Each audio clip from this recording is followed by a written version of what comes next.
That man is to be your doom. I wish I had cut his throat and sunk his body in the loch. Then you're not my brother. And I am not your chief. I have done nothing that was not for you. But if I have betrayed you, give me my dirk. I will drive it in my own heart, as I would in the heart of any man who would harm you. Take your dirk. And put it in your sheath.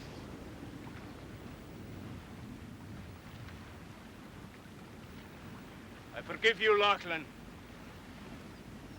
Do not kill all the herons in Loch Arbor. Galen! A message from Lochiel! Gather your men and march at once! Cumberland is moving on Inverness!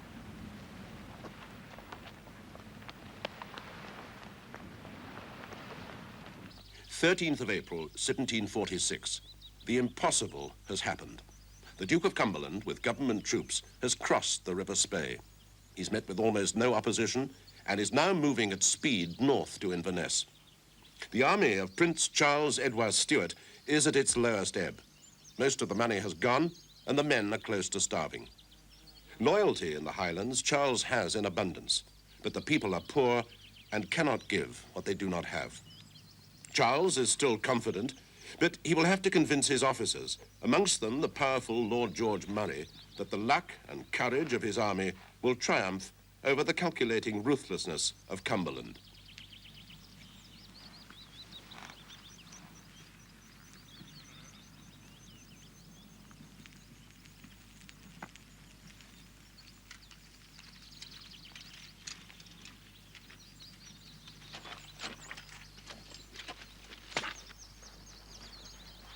Your Highness, our men have stood all day without food, waiting for the enemy to come. May they rest. I do not think Cumberland will come tonight. You are right, Lochiel. He will not come tonight. It is the Duke's birthday. I have just had news that his army will lie at Nairn tonight to celebrate the great occasion by eating and by drinking. While our men are starved and exhausted. It is unjust. Perhaps it would be fitting if we were to interrupt this great celebration. Eh? O'Sullivan and I have decided to attack them. Tonight? Tonight! There will be mist on the moor, there will be no moon, and Cumberland's men will be drunk. My Highlanders will charge, and no army in the world can resist their charge. Your Highness, my men have marched 50 miles in 2 days to reach here in time. It is more than 10 miles to Nairn. Would it not be better to let them rest so that they can fight better in the morning? Pshaw, Crev, am I always to be contradicted by you Highlanders? Cumberland shall be destroyed tonight! I agree with His Highness, Lochiel. Huh? Oh, not because I think he's right, but because anything would be better than fighting on this ground that O'Sullivan's chosen for us here. The ground that I have chosen is perfect, Lord George. The Duke of Cumberland would agree with you. It's exactly the kind of ground he would have chosen for us to fight on. Perhaps you are not aware that I agree with Colonel O'Sullivan's choice of ground? I find that hard to believe, Your Highness. Since you claim that your best weapons are the charge of the Highlanders, it seems unlikely that you would deliberately place them so that they must charge through a bog. And in the open, where their cannon can cut us to pieces before we can begin to charge. Porca Maggiore, must I be questioned and disobeyed in everything I say? No, Your Highness. We will attack Cumberland tonight because you order it, and because it's a little less ridiculous than your original plan. Now, I'll take the van, and you, sir, if I may suggest, will take the middle guard. If we're to win, we must surprise them, and to do that, we must move very quickly. We'll be racing the dawn. Lord George!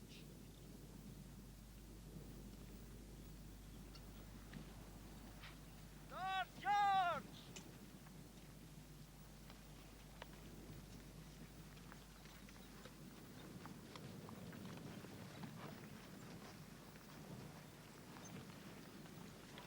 Lord George, What is it now?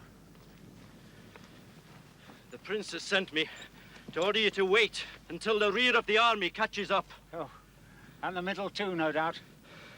God knows there was a time when the prince could march with any man. Now all he can do is to ask for stops and halts and slowing down the pace. You'll wait, sir. No, this time I'll not wait. But the prince has ordered... Look over there. What do you see? Light, sir. It's daybreak. Tell the prince I refuse to halt. We're marching back to Culloden House. To be ridiculed by that man again. To have one's own army march back past one without knowing where they were going. I think Lord George is in league with Cumberland to bring about my downfall. The man is an arrant fool, Your Highness. If it weren't for men like him and Lochiel, we'd be in London now, and your father would have his throne again. If it weren't for men like Lochiel, you'd have taken the first boat back to France after you landed. I asked you to lead the army to Nairn, Lord George, and you led it in a circle back to Culloden. How do you explain this? I set off to lead an army, Your Highness. But the main guard... In which I was? And the rear guard in which Colonel O'Sullivan was, seemed unfit to march. The only choices I had were to arrive in the early morning with a few hundred men to surprise 18,000 troops, or wait till the afternoon when there was no chance of surprise and even less of winning. So I ordered our return. In future, no one orders my army except me. Do you understand, Lord George?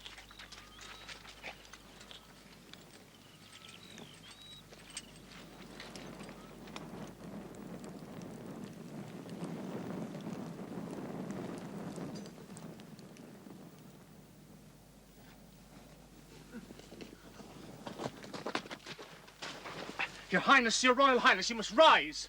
How long have I slept? 1 hour, Your Highness. Then let me sleep. Your Highness, you cannot. The Duke of Cumberland is on the march towards us. How far off are they? Only 4 miles. Tell them to take up the line of battle as we planned.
Come on, get up.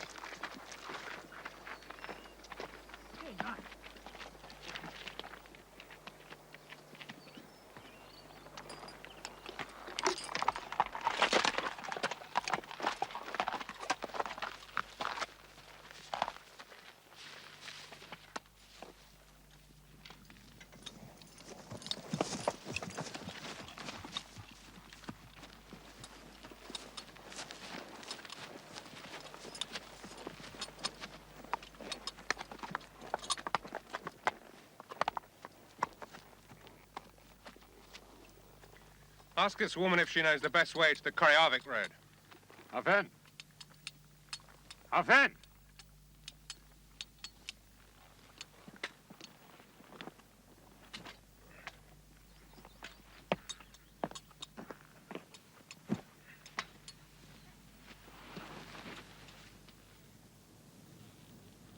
This woman is dead. So is her child. She will have been starved.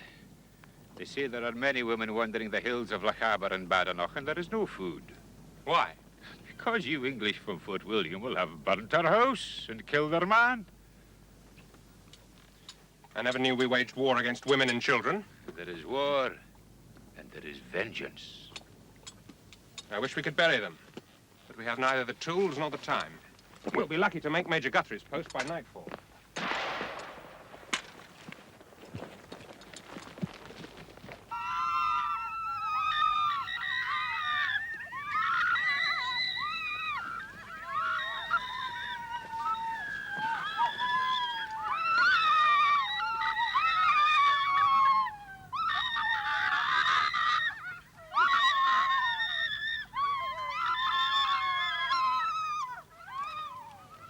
Is that not the Cameron tartan? Oh, aye, sir. It is to be sure. Good God.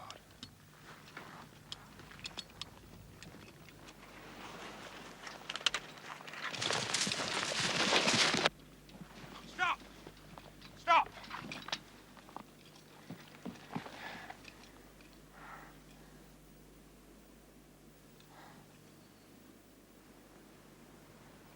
I take it you're a surgeon, Major. If so, have the kindness to shift yourself out of the way for a minute, and we'll make sure that the prisoner has no further need of your services. Major Guthrie, I take it. Major Keith Windham of the Royals, from General Hawley's staff. I'm on my way with dispatches for His Royal Highness to Perth. If you keep right on, I've no doubt you'll reach Perth in the fullness of time. Meanwhile, hold away from yon prisoner, unless you've a fancy to be shot with him. This is no ordinary prisoner. This is an officer. And what's that to me? Officers are not to be shot summarily. I'm glad you told me, sir. Come on, you subs. Get that prisoner and put him against that wall again. This gentleman was at one time aide-de-camp to the Pretender's son. And he is near kinsman to Lochiel. To Lochiel, you say? How's he called? Cameron of Ardroy. A captain in Lochiel's regiment. I do not think the Duke would approve of you shooting him out of hand like this. I'm obliged to you, Major, what's your name, for passing on His Highness's wishes to me.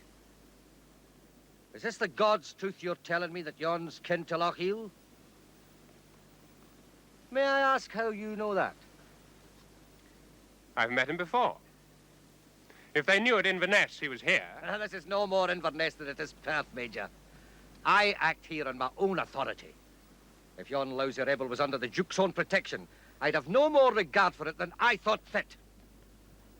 Still and on, I'm well aware that, as kinsman to Lochiel, he may be of more value alive than dead. They'll be wishing they had him up in Inverness. You can't send him to Inverness. He's too badly wounded to be moved. Did I say I was going to, Major? You must take me for a fool. Finding's keeping, as they say.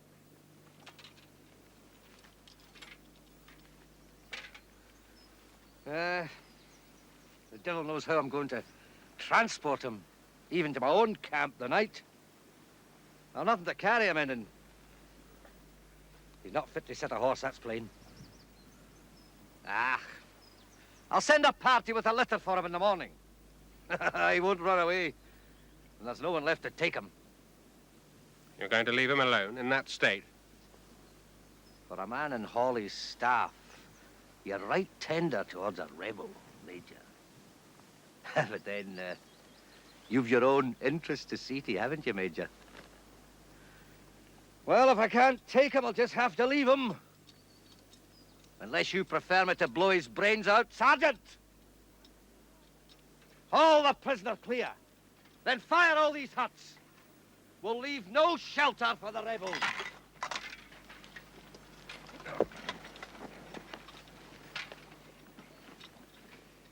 Well, now, Major, in payment for the good turn you've done me, it'll be my pleasure to offer you hospitality for the night and set you on the road for Perth after it. I'll ride after you later. I'm under some obligation to young Cameron. I'll leave my brandy flask with him. A drop of brandy's a small loss when so much profit's at stake, eh, Major?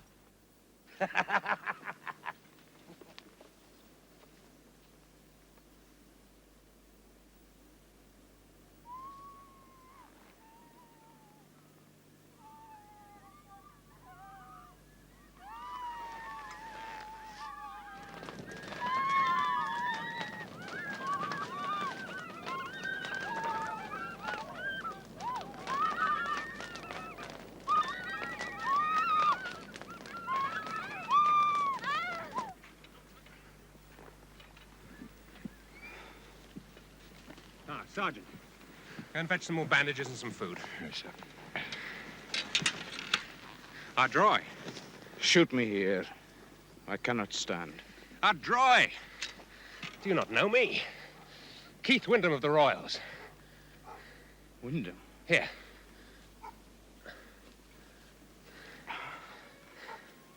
It is you. I'm wounded. My arm, not too badly. It was a bayonet thrust. This thigh wound, bad. I cannot move myself. Did you know I was here? Or was it fate that brought you? It was chance. You saved my life then. Now you are helping me again. Remember how much I owe you. Oh, did this happen at Culloden? How did you get so far with these wounds? Neil and Lachlan brought me. Neil is dead. Yes, and Lachlan? He has gone to find food for us. There's no food. People are dying of starvation. He will have gone far afield, or he is dead. But if he lives, he will come back for me. And if I live, I will never forget your goodness to me.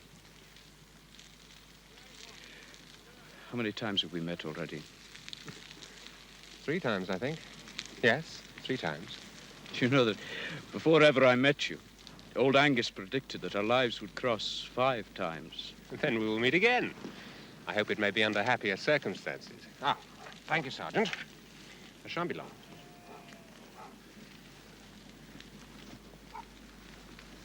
You told me the farce would end in blood one day. Now I am here, and Neil is dead out there. So many others butchered on that moor. You were there. Yes. I took no part in the massacre. Your cause is lost, Ardry. Is the prince captured? No. And no one knows where he is. And Lochiel? If he is captured, tell me. No. He was wounded in battle. I know, and thank God for it. You took him early from the field. You have heard from him? No. There has been no opportunity for that. But since we speak as friends, I may tell you that I have had consolation of knowing where he is and that he is safe there. He will never be found by any redcoat. You are not expecting me to tell you where he is.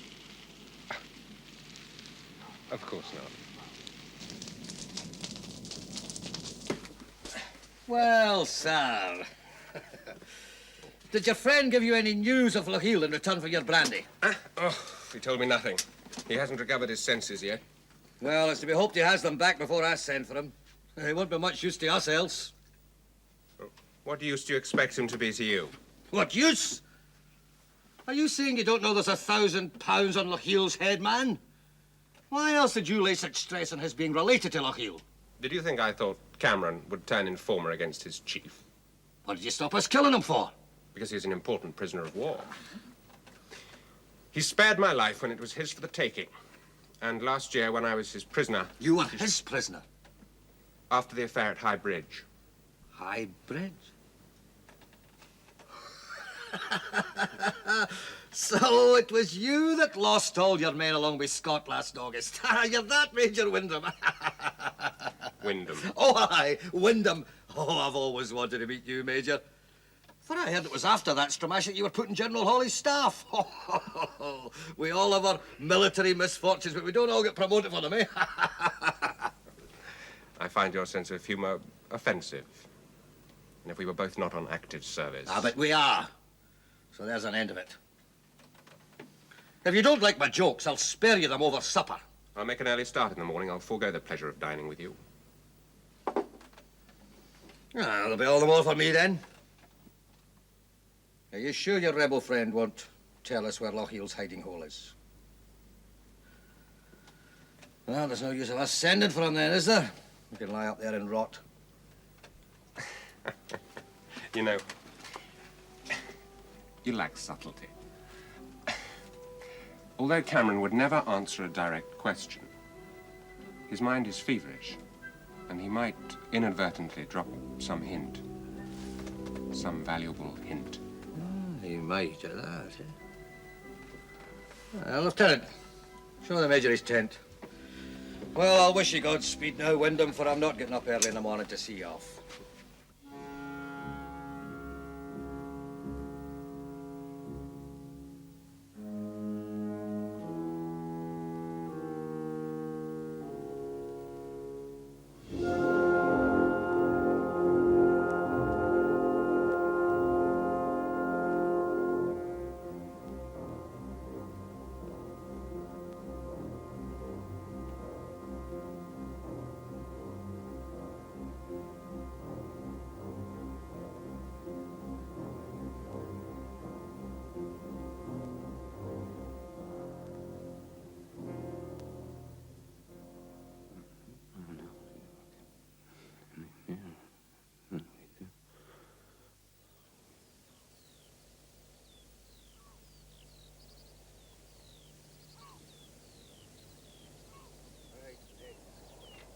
Let's see what the rebels got to tell us, eh?